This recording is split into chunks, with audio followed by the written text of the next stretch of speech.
In this short video, I'll try to show you a few tricks that you can do with numbers and sliders in Blender. This video will be really helpful, especially if you're a beginner. If you're an intermediate user of Blender, you might still find some useful things here, so please watch and check it out.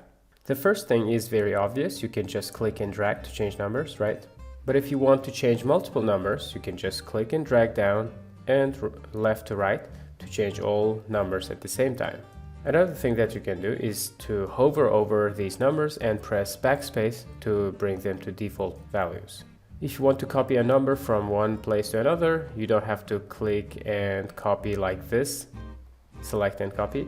You can just hover and Control C to copy and hover Control V to paste.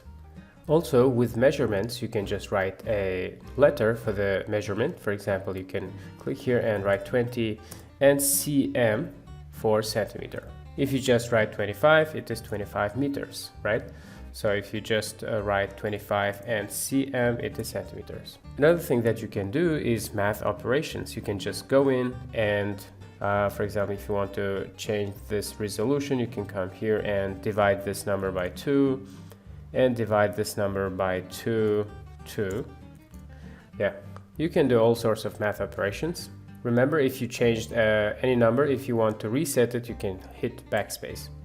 Another thing that you can do is if you want to write 0 point something, you can just click. You don't have to write 0 point something, for example 0.4. You can just write 0.4 and that's it. Another thing that you can do with these values is a very good thing, that you can copy them to some other selected objects. For example, this lamp is white, but this lamp is kind of orange, right? You want to copy exact same color to this lamp too. So you first select the white lamp and then the lamp that you want to copy the value from, and just come here, right click, copy to select it.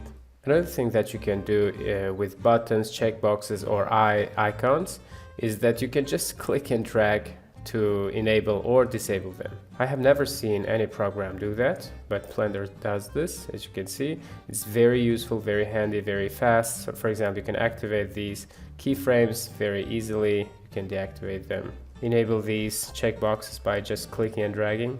You can even expand these by clicking and dragging on these expand icons. You can also reorder these things in the properties menu.